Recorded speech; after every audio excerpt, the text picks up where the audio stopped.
Bonjour à tous et bienvenue dans votre nouveau numéro de Retour sur Actu, votre rendez-vous du lundi pour dérouler avec légèreté et clarté les faits marquants de l'actualité au Burkina Faso cette semaine.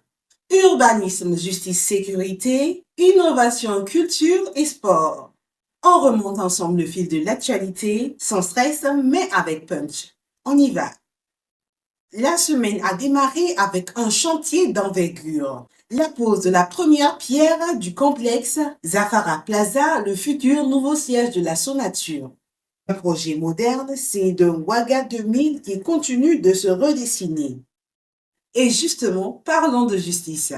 La Cour d'appel a tranché.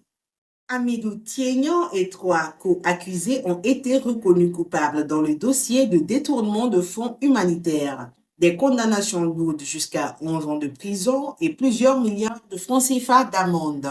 Et pendant que la justice s'exprime, l'enseignement supérieur s'organise. Le MESRI a confirmé les examens nationaux de licence, master et doctorat concerneront autant le public que le privé, un changement majeur pour harmoniser les standards de formation. Quittons à présent les amphis pour prendre la route ou plutôt les plaques d'immatriculation.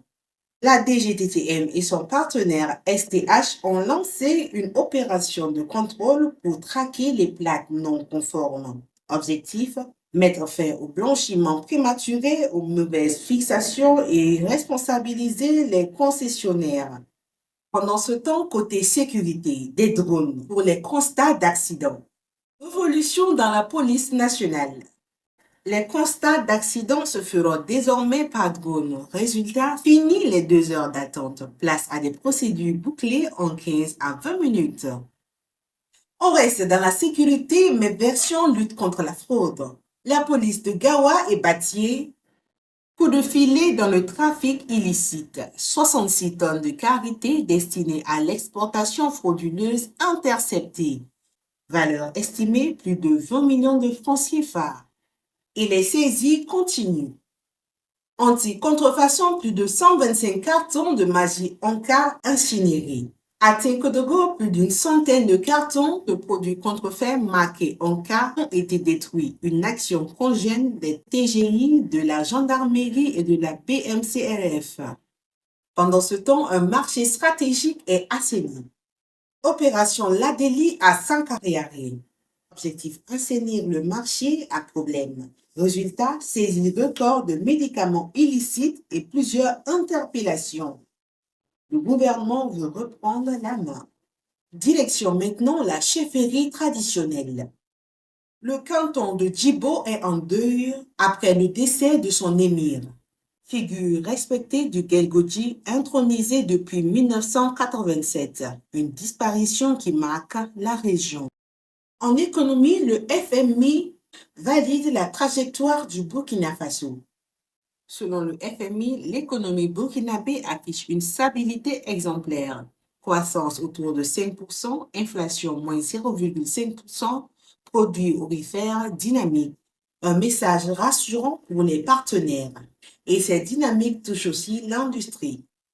Après 30 ans de privatisation, la SNCTEC repasse sous le contrôle de l'État. La cession des parts majoritaires a accéléré le processus. Passons maintenant au numérique car là aussi, ça bouge. Le lancement de la 20e édition de la Semaine du numérique. Le président du Faso, le capitaine Ibrahim Traoré, a donné le top départ d'une édition axée sur la souveraineté technologique, l'IA nationale et éthique, hébergement local des données, formation des talents locaux. Dans ce même élan, G1 la star de la robotique. Le robot humanoïde G1 a captivé la semaine. Programmés localement, ces robots illustrent le savoir-faire tech burkinabé, notamment en calibrage et programmation. Autre réussite technologique. Robotique, le Burkina champion du monde. Une équipe de 4 jeunes de Gobelab a offert au pays un titre mondial en robotique. On a également des chefs d'entreprise burkinabés en Turquie. Sous la bannière de l'association Lien, Des entrepreneurs mènent une mission d'immersion pour renforcer la coopération et faciliter le transfert des technologies. Et en province, la brigade Laballe veille. Opération contre les saboteurs de cages flottantes afin de protéger le secteur piscicole local. Un rappel de l'importance de sécuriser la production. Place maintenant à la culture. L'ENAC célèbre les 30 ans d'existence. Koudougou vit au rythme du jubilé des Nuits atypiques, un festival qui honore l'identité nationale et 3 décennies de résilience culturelle. Baba Village 2025, festival lancé avec éclat, danse, tradition, patrimoine, la capitale vibre au son des racines burkinabées. Innovation rurale, Niaba révolutionne l'aviculture. Avec ses couveuses hybrides pétrosolaires, l'entreprise burkinabé assure la continuité énergique et meilleure productivité pour les aviculteurs. Et on finit comme toujours avec le sport. Les étalons en 2 temps amicaux, belle victoire 3-0 contre le Bénin grâce à Minougou et Sankoré.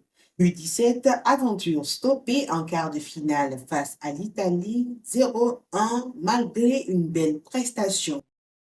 Entre grands chantiers, avancées technologiques, décisions judiciaires, célébrations culturelles, le Burkina Faso a encore vécu une semaine dense et contrastée. Merci d'avoir suivi ce numéro de retour sur Actu et on se retrouve lundi prochain pour un nouveau débriefing léger, précis et efficace. Bonne semaine à tous et que Dieu bénisse le Burkina Faso. Et surtout, restez toujours connectés sur Burkina 24, le média leader en ligne.